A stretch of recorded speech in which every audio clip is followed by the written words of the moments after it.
Listen up, because I'm only going to say this once. My name is Ibrahim Traoré, President of Burkina Faso, and I'm here to tell you something that's been burning in my heart and in the hearts of millions across Africa.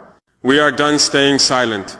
We are done bowing down. We are done letting foreign powers treat our continent like their playground. A few days ago, a message came out. Words, they say, came from Benjamin Netanyahu, the Prime Minister of Israel. They claim he warned African leaders to stay in line or face consequences.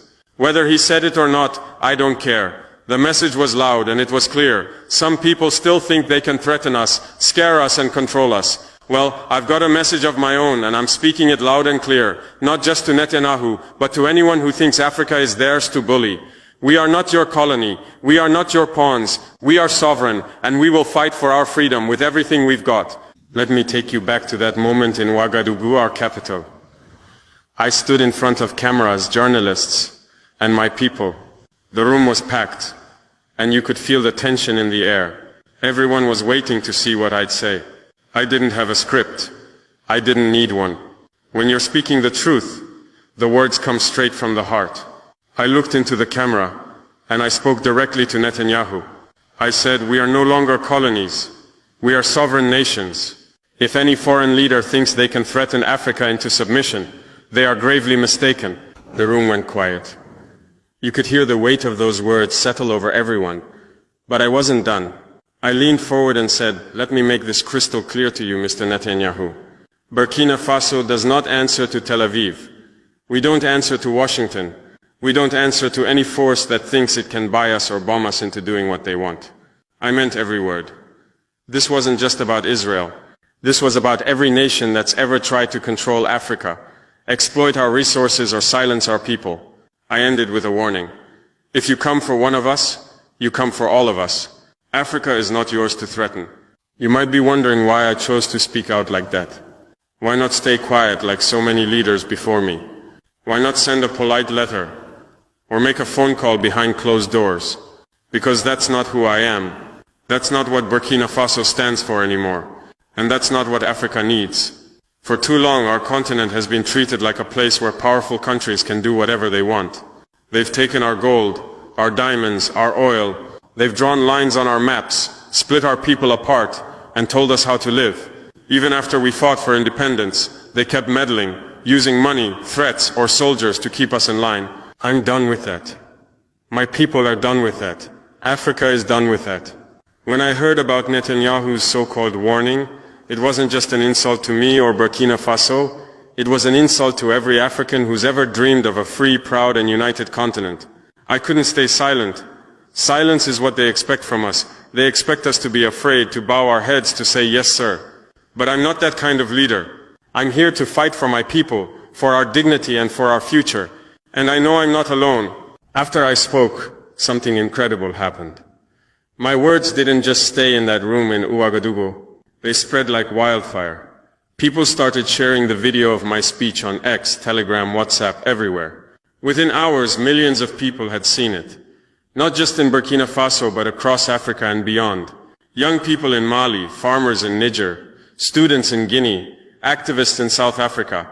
They all heard my voice and they felt it. They weren't just listening to me, they were hearing their own hopes, their own anger, their own dreams. In Mali, my brother Colonel Assimi Goïta shared the clip on social media. In Guinea, Mamadi Doumbouya stood up and said he's with me. Across Telegram groups, people started using hashtags like Africa will not bow and we stand with Traoré. Those words weren't just slogans, they were a battle cry. They were a sign that Africa is waking up. We're not just a bunch of countries anymore. We're a family. And when one of us is threatened, we all stand together. Let me tell you what sovereignty means to me. It's not just a fancy word you find in books. It's the right to make our own choices. It's the right to say who comes into our land, who takes our resources, and who we work with. It's the right to stand tall and say, this is our home, and we decide what happens here. For too long, foreign powers have treated Africa like a chessboard. They move their pieces, soldiers, money, companies, and expect us to sit quietly while they play their game. Not anymore. In Burkina Faso, we're taking back control. We're saying no to foreign bases on our soil. We're saying no to deals that leave our people poor while others get rich. We're saying no to threats that try to scare us into submission. And we're not alone. Across the Sahel, Burkina Faso, Mali, Niger, we're building an alliance. We call it the Sahel Alliance, and it's about standing together, protecting each other, and building a future where Africa calls the shots. You might be thinking, haven't African leaders said things like this before? Sure, some have, but this moment feels different. Why? Because the world is changing and Africa is changing with it. For years we've been told to wait our turn, to follow the rules set by others. But now we're writing our own rules. France used to have a tight grip on countries like mine. They had military bases, controlled our economies, and acted like they owned us. But we pushed them out. Mali did it. Niger did it. Burkina Faso did it. And we're not stopping there. When I spoke out against Netanyahu, I wasn't just talking about one man or one country. I was talking to every nation that's ever looked at Africa and seen a place to exploit. I was talking to the leaders who think they can scare us with sanctions, bombs, or angry words. I was telling them that Africa is rising and we're not afraid anymore. My speech wasn't reckless, it was necessary. It was a reminder to the world that we're not just here to survive, we're here to thrive, to build, to lead. You know what's interesting? After I spoke, Israel's government didn't say a word. No response, no statement, nothing. That silence speaks louder than any speech. It tells me they weren't ready for someone like me to stand up and call them out. They're used to African leaders who stay quiet, who play nice, who don't make waves. But I'm not here to play nice. I'm here to tell the truth, no matter who it makes uncomfortable. The Western media, they barely touched the story. They didn't want to give it airtime because it doesn't fit their narrative. They want to keep painting Africa as a place that's weak, divided, and dependent. But we're changing that narrative. Every time someone shares my speech, every time a hashtag trends, every time another African leader stands with me, we're rewriting the story of our continent. We're showing the world who we really are. I didn't set out to become a symbol. I'm just a man from Burkina Faso, fighting for my people. But when I look at the messages pouring in from young people, from elders, from mothers and fathers across Africa, I realize this is bigger than me. People are calling me a voice for the continent, a symbol of defiance. They see me standing up to a powerful leader like Netanyahu, and it gives them hope. It reminds them that we don't have to live in fear. I'm not doing this for fame or attention. I'm doing it because I believe in Africa. I believe in our strength, our history, our future. I believe in the dreams of our ancestors who fought for freedom. I believe in the young people who are ready to build a new Africa, one where we don't beg for scraps, but sit at the table as equals. Let me tell you about the Sahel Alliance, because this is where the future starts. Burkina Faso, Mali, Niger, we're coming together, not just as neighbors, but as brothers. We're building a partnership that says, if you attack one of us, you attack all of us. We're sharing resources, sharing ideas, sharing strength. We're showing the world that Africa can stand on its own 2 feet. This isn't just about fighting off threats. It's about building something new.